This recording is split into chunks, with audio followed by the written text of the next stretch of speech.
Slamdown is sponsored by BODYSLAM and Jam, and WWE, SmackTalks, and Impact Fan Nation.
Welcome to another episode of Slamdown Livestream. I'm actually quite surprised about Raw. It's not its show itself, it's actually the fans. I saw on a lot of news outlets that fans were walking out of the arena after the women's match. A lot of fans were unhappy that Bayley was advertised of being on the show and she wasn't, and same with the Hardys. Which I can sort of understand if they were advertised as appearing. But what fans have got to realise, because we've just heard the news that Matt and Jeff wasn't at the show because Rebby is due her baby. Even though I can't stand Rebby, but she's due her baby, and that's why one of the reasons the Hardys wasn't at the show. I think the WWE could have handled it better. They could have let people know. The Hardy, even if they put out on their Twitter and say Rebby, Matt and Jeff Hardy won't be on Raw due to Rebby being due to give birth or something like that. So the fans were aware, so the fans didn't feel disappointed about them not turning up. I think WWE needs to be very careful. A lot of fans are having problems with the company. Not even just problems, even fans are turning away from the WWE because of their distaste with what's going on and, just the poor storytelling. I can give an example of that. Starting off the show with Bray Wyatt taking on Roman Reigns.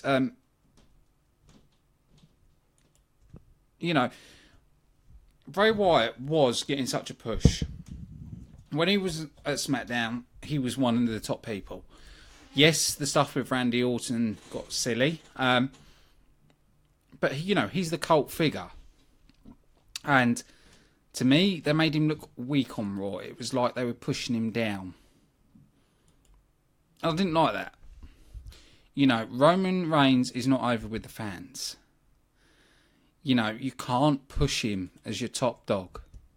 There is a difference between Roman Reigns and John Cena. John Cena did work his way to the top. He had a lot of US title runs. Yes, he was booed. But that was only when he changed his gimmick. Fans didn't enjoy his persona of being for the kids and stuff like that. But he worked his arse off to be where he is. That's the point. He worked at it. Where with Bray, they gave him a push, and then they suddenly, is Roman Reigns in the match? Roman Reigns has got to win. Roman Reigns has got to be top. No. You know, I do think they need to put Bray in a Wyatt family. There are rumours floating about that Crazy Steve has, pardon me, signed with the WWE. Which I could actually see Crazy Steve being put with the Wyatts. I can see it being a perfect fit. But I just not enjoying Roman Reigns at all. I just... You know, he's still early in his career. If you want him to be the top face, that can happen in time. Have him go heel. If you're not going to reunite the Shield, have him go heel. It'd be better with the fans. It'd be more over. You know, what's wrong with him cutting a promo saying, this is my yard? And then turning to the fans and say, if you don't like it, tough. Because then the boos would increase. But then on TV, it looked better because he's playing the heel and he wants them to boo. Him trying to be a good guy and just getting booed constantly, it's not working.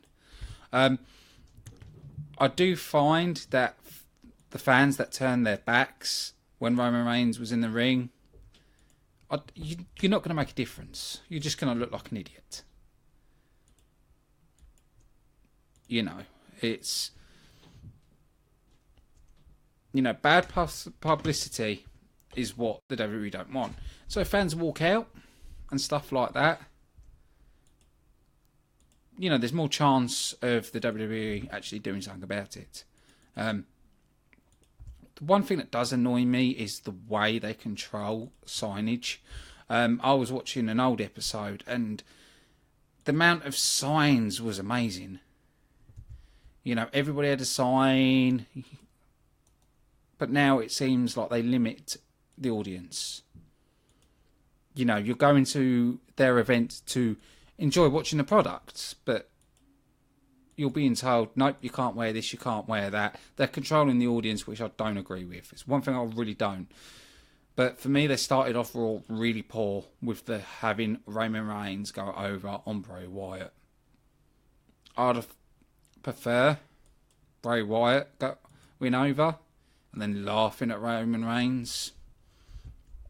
I would have found that a bit more enjoyable and could lead to something as well. That's why I think it should have gone.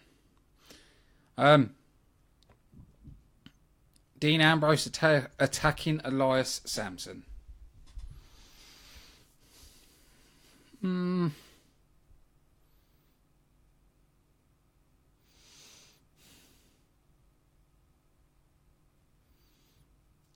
Yeah. It was alright. Wasn't bad, but it wasn't really anything interesting. Elias sings a song, Dean Ambrose comes and attacks. Okay. So Dean's just attacking him because he doesn't like the song and he's frustrated about the Miz. Right, okay. If it's leading to something, brilliant, but if it's not, pointless. One thing that did interest me with Raw is where they actually had Kurt Angle talking to Alexa Bliss about her This Is Your Life and him actually saying how horrendous it was. I found that interesting that they did that. It sounds like, okay, we messed up, we acknowledge it, but we're going to turn it. We did see Miz having his celebration.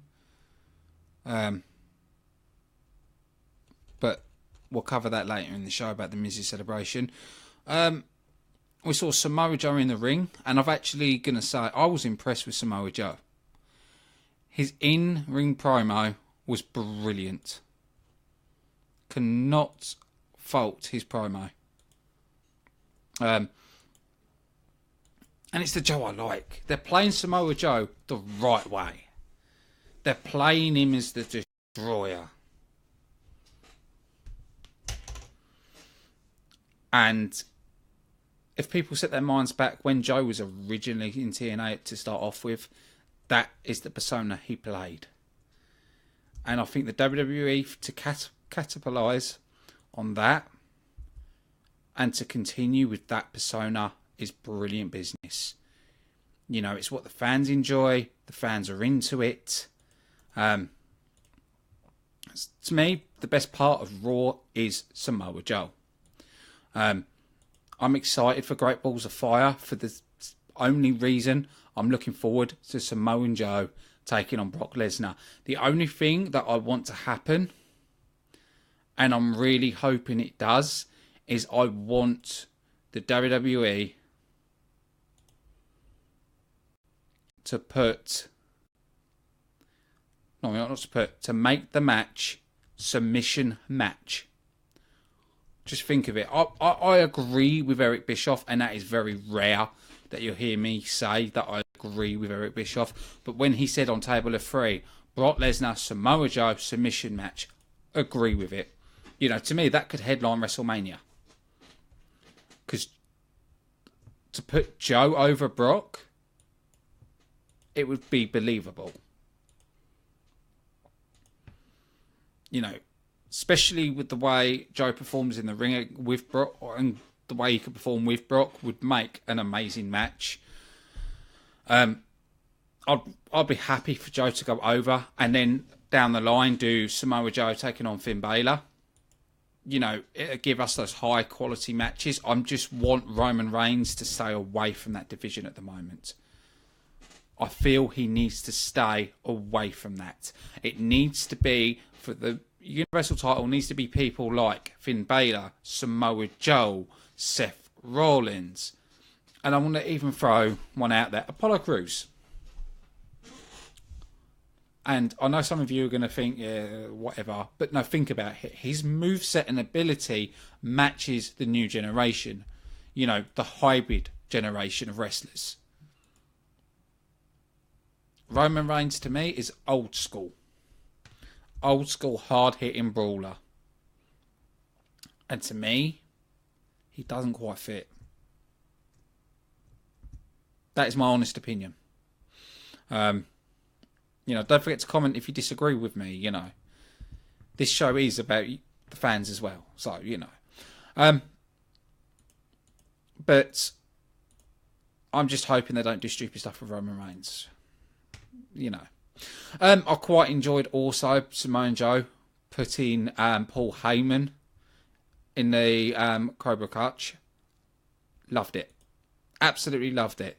Loved the way he was playing, you know, to send a message to Brock Lesnar. I loved the no fear, the sort of slight arrogance to Joe.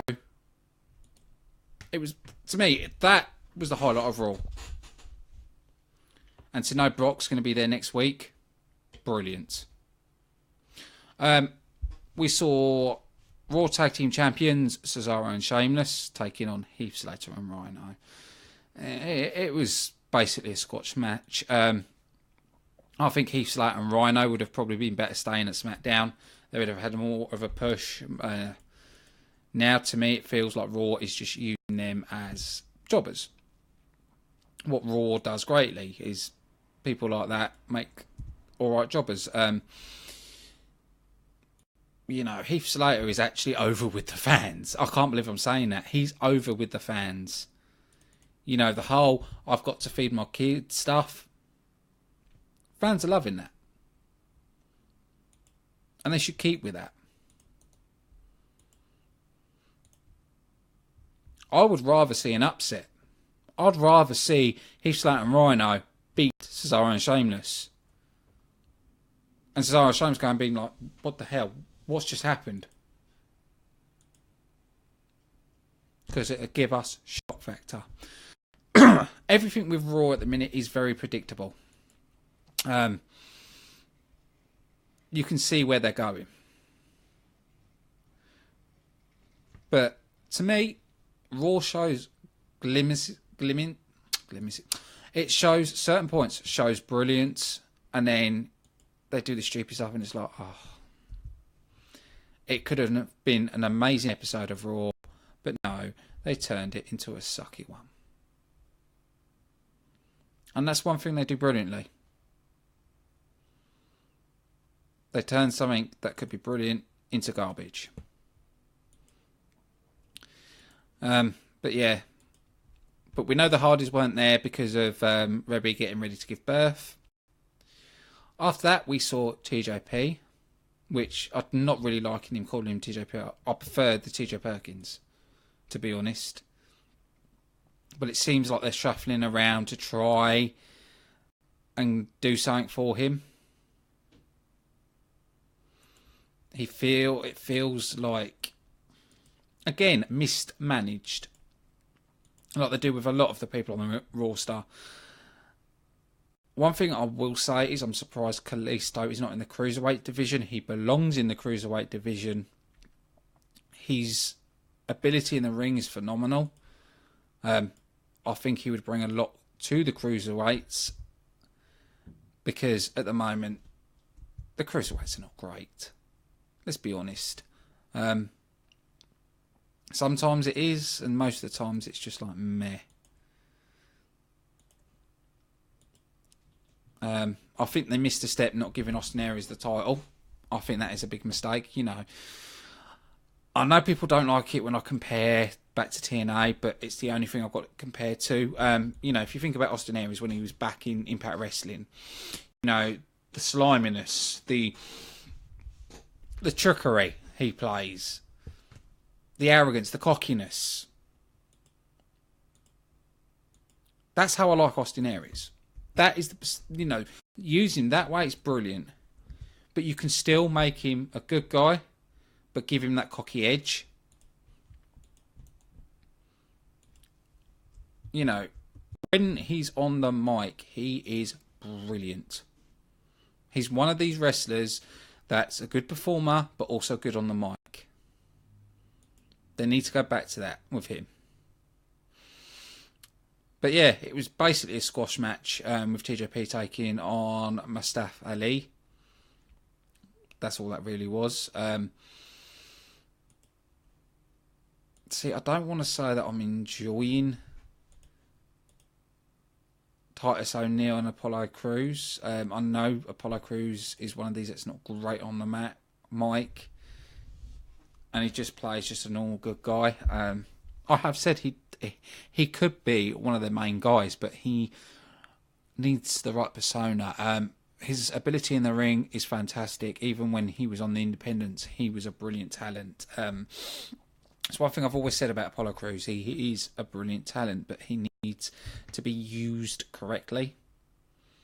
I don't feel he is used correctly at the moment. Making him Titus O'Neil's manager, I can see why they've done it. Trying to make him a bit more interesting. Don't know if it's working, if I'm honest. I think it needs more than that.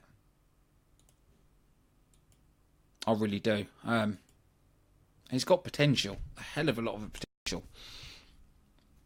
But again, to my point, I think he's another person that is misused.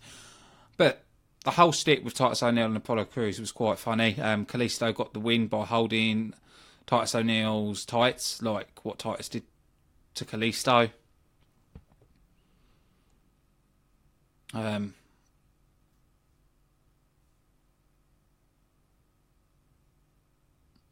I can't understand why they're putting Tosawa in the group.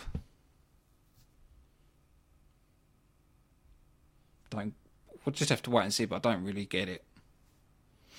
But after that, we had the Miz Intercontinental Championship Comeback Tour. Now, I like this. I quite like that the way they've made it. Like, Dean Ambrose is in Miz's head. The way he's playing, that he doesn't trust anything. You know, when we had the monkey dancing, celebrating, and Maurice said, that wasn't me. Then he attacks the monkey, realised it isn't Dean Ambrose. It did actually look a bit like David Starr. After that, this present comes down. Miz doesn't trust it. Hits the present with a chair. Maurice gets upset, says that was for me. He opens it up. It was a grandfather clock. And then, as he's standing in the ring, looking down towards Maurice walking away, cameraman puts his camera down, takes his hat off. It's Dean Ambrose and attacks The Miz. Brilliant way to do it. I don't know if I really want to see Dean Ambrose and The Miz in another match. Really not sure if I want to see that again, but it was alright. We saw Kaz has been attacked now.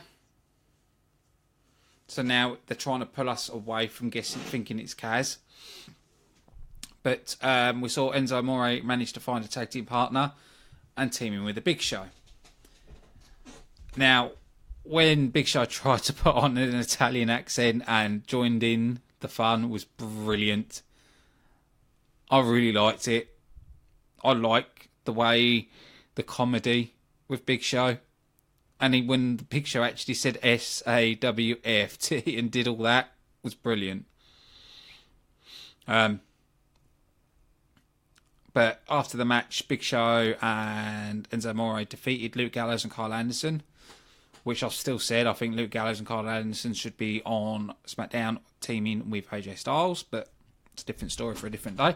I really enjoyed it.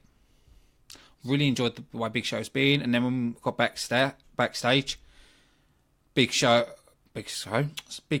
was confronting Big Show about the recent attacks.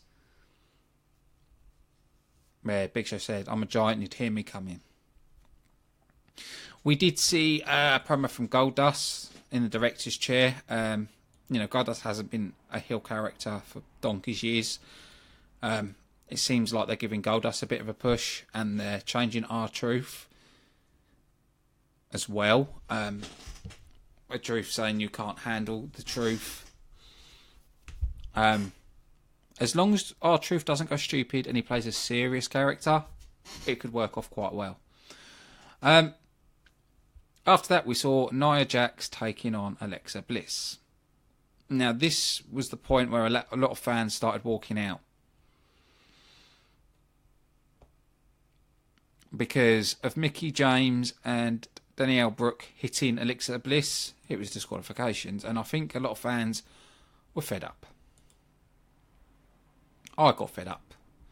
I continued watching, but it was a bit like, I'd rather see Nia Jax destroy Alexa Bliss. But then Brooke and Mickie James got in the ring. Nia Jax attacked them. Alexa Bliss got out of the ring. And that was it. But we did see backstage Sasha Banks joking around with Brooke and Mickie James. Alexa Bliss asked, did backstage, said, Nia Jax doesn't deserve this. She's pushed in front of everybody, blah, blah, blah, trying to get them on her side, which they weren't interested. And then the match happened, and then you know the rest. Main event. I was impressed with the main event. It was probably another good part of Raw. The Samoa Joe against Seth Rollins match was fantastic. Even with the distraction from the Bray Wyatt intro, which distracted Seth Rollins, Samoa Joe hit the clutch, and that was it. Game over. Now, I would have liked a clean victory in this. I wouldn't have liked... It'd have been better for me if it was a clean victory, because then it's sort of pushing Joe as the destroyer. Now it just feels like Joe won because of the distraction. That's what I'll take away from that. But... one thing I did miss is Samson did have a match with Zach Evans, or whatever his name is, which was a quick squash match. I've missed that part. Sorry, guys. But no, the main event, it was good. It was solid. That's all I can really say about that. I can't... Raw didn't blow me away. Actually, did he have a match?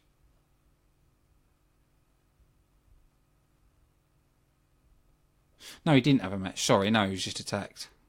I misread my notes then. But like I said, yeah, it was just good, solid match. There was, like I said, I'd have liked it to be a clean victory, but we know what the WWE like, and we know what Raw's like. It's, same as it always is. But I think that's it for this show. Tomorrow, I'll be covering everything SmackDown. Sunday's Impact show might be changing. I'll be speaking to my co-host in a bit because he's finding it trouble to fit in that time. So we're going to be chatting after this show to sort out a new time for Impact Wrestling Review. But tomorrow it's WWE SmackDown Review, 9 PM GMT. I just want to say thank you for everybody watching. Thanks everybody for the support for Slamdown. I've been your host, Ashley Friend, and I'll see you again tomorrow.